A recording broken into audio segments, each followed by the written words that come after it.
आप देख रहे हैं सेवन न्यूज। मैं आपके साथ मोहम्मद सलमान जुनैदी। बीजापुर में बड़े ही धूमधाम के साथ मनाया कांग्रेसियों ने 80वां स्वतंत्र दिवस। जैसे कि देश भर में 15 अगस्त 2026 को 80वें स्वतंत्र दिवस की धूम मची हुई है। इसी के चलते आज बीजापुर शहर में जिला कांग्रेस की ओर से भी तिरंगा फहराया गया और मोहब्बत और जज्बे के साथ इस दिवस को मनाया गया। इस मौके पर कांग्रेस अध्यक्ष मल्लिकार्जुन लोनी ने तिरंगा फहराया।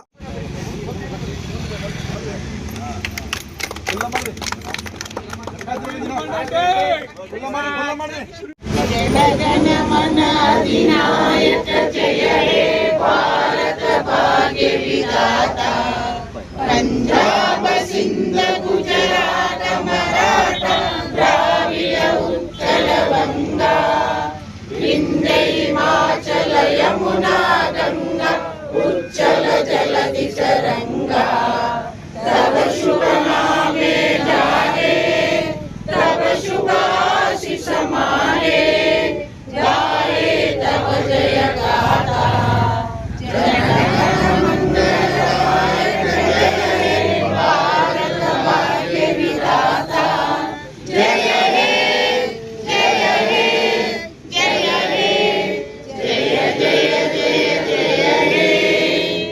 इस मौके पर कांग्रेस नेता, पदाधिकारी और बड़ी तादाद में कांग्रेस कार्यकर्ता रहे मौजूद। इस मौके पर कांग्रेस नेता अब्दुल हमीद मुशर्रफ, कांग्रेस अध्यक्ष मल्लिकार्जुन लोनी और अन्य लोगों ने बात करते हुए अपनी अपनी प्रतिक्रियाएं व्यक्त की हैं। सुनिए। ನಾಡಿನ ಸಮಸ್ತ ಮಹಾಜನತೆಗೆ 80ನೇ ಸ್ವಾತಂತ್ರ್ಯ ದಿನಾಚರಣೆ ಹಾರ್ದಿಕ ಶುಭಾಶಯಗಳು. ಜೈ ಹಿಂದ್, ಜೈ ಕರ್ನಾಟಕ, ಜೈ ಭಾರತ್. ವಿಜಯಪುರ ಜಿಲ್ಲಾ ಕಾಂಗ್ರೆಸ್ ಕಚೇರಿಯಲ್ಲಿ 80ನೇ ಸ್ವಾತಂತ್ರ್ಯೋತ್ಸವದ ಸಂಭ್ರಮದ ಪ್ರಯುಕ್ತ ಧ್ವಜಾರೋಹಣದ ಕಾರ್ಯಕ್ರಮದಲ್ಲಿ ನಮ್ಮ ಪಕ್ಷದ ಎಲ್ಲ ಧುರೀಣರು ಭಾಗವಹಿಸಿ ಈ ಒಂದು ಕಾರ್ಯಕ್ರಮವನ್ನ ವಿಜೃಂಭಣೆಯಿಂದ ಆಚರಣೆ ಮಾಡಿದ್ದೇವೆ. ಇವತ್ತು ನಾವೆಲ್ಲರೂ ಈ ದೇಶದಲ್ಲಿ ಸಂವಿಧಾನ ಉಳಿಯಬೇಕು, ಸಂವಿಧಾನದ ನಿಷ್ಠೆಯಿಂದ ಕೆಲಸಗಳಾಗಬೇಕು ಅಂತಕ್ಕಂಥ ಧ್ಯೇಯವನ್ನು ಇಟ್ಕೊಂಡು ಕಾಂಗ್ರೆಸ್ ಪಕ್ಷ ಸದಾಕಾಲ ಸಾಮಾಜಿಕ ನ್ಯಾಯವನ್ನು ಕೊಡ್ತಾ ಬಂದಿದೆ. ಅಂತ ಪಕ್ಷದ ಅಡಿಯಲ್ಲಿ ನಾವೆಲ್ಲರೂ ಕೆಲಸ ಮಾಡ್ತಕ್ಕಂಥದ್ದು ನಮ್ಗೆ ಹೆಮ್ಮೆಯ ವಿಷಯ. ನಾವು ಪಕ್ಷದ ತತ್ವ ಸಿದ್ಧಾಂತಗಳನ್ನ ಇಡೀ ವರ್ಷ ಬೆಳೆಸ್ಕೊಂಡು ಉಳಿಸ್ಕೊಂಡು ಹೋಗ್ತೇವೆ ಅಂತಕ್ಕಂಥ ಮಾತನ್ನ ಇವತ್ತು ನಾನು ಈ ಸಂದರ್ಭದಲ್ಲಿ ಹೇಳಲಿಕ್ಕೆ ಇಚ್ಛಾ ಪಡ್ತಾ ಇದ್ದೀನಿ. ಶುಭಾಶಯಗಳು. ಭಾರತಕ್ಕೆ ಸ್ವತಂತ್ರ ಸಿಕ್ಕಿದ್ದು ಇದು ನಮಗೆ ಅಷ್ಟು ಸರಳವಾಗಿ ಸಿಕ್ಕಿದ್ದೇನಲ್ಲ, ಅತ್ಯಂತ ದುಬಾರಿ ಇದು ನಮಗೆ. ಯಾಕಂದ್ರೆ ಲಕ್ಷಾಂತರ ಯುವಕರು, ಹಿರಿಯರು ತಮ್ಮ ತ್ಯಾಗ, ಬಲಿದಾನ, ರಕ್ತಗಳನ್ನ ಹರಿಸಿ ಪ್ರಾಣಾರ್ಪಣೆ ಮಾಡಿ ದೊರಕಿಸಿಕೊಟ್ಟಂತ ಸ್ವಾತಂತ್ರ್ಯವನ್ನ ನಾವೇನಾದ್ರೂ ಮುಂದಿನ ಪೀಳಿಗೆ ಯುವಕರು ನಾವು ನಿಜವಾದ ದೇಶಭಕ್ತಿ ತೋರಿಸ್ಬೇಕಾದ್ರೆ ಈ ದೇಶದ ಅಭಿವೃದ್ಧಿಗಾಗಿ ನಾವೆಲ್ಲ ಜಾತಿ, ಮತ, ಪಂಥ, ಮೇಲು ಕೀಳು ಬಿಟ್ಟು ಎಲ್ಲರೂ ಒಂದಾಗಿ ಸದೃಢ ಭಾರತವನ್ನು ಕಟ್ಟಿದಾಗ ಮಾತ್ರ ಈ ದೇಶಕ್ಕೆ ಸ್ವತಂತ್ರ ತಂದು ಕೊಟ್ಟಂತ ಹಿರಿಯರಿಗೆ ನಾವು ಗೌರವವನ್ನು ತಂದು ಕೊಟ್ಟಂಗೆ ಆಗ್ತದೆ ಅಂತ ಮಾತನ್ನ ಸಂದರ್ಭದಲ್ಲಿ ಹೇಳಿ ಎಲ್ರಿಗೂ ಮತ್ತೊಮ್ಮೆ ಸ್ವತಂತ್ರೋತ್ಸವ ಶುಭಾಶಯಗಳು. 80ನೇ ವರ್ಷದ ಸ್ವತಂತ್ರೋತ್ಸವದ 80ನೇ ವರ್ಷದ ಶುಭಾಶಯಗಳು. ಇವತ್ತಿನ ದಿವಸ ಈ ಭಾರತ ದೇಶಕ್ಕೆ ಸ್ವತಂತ್ರ ಸಿಕ್ಕಿದೆ.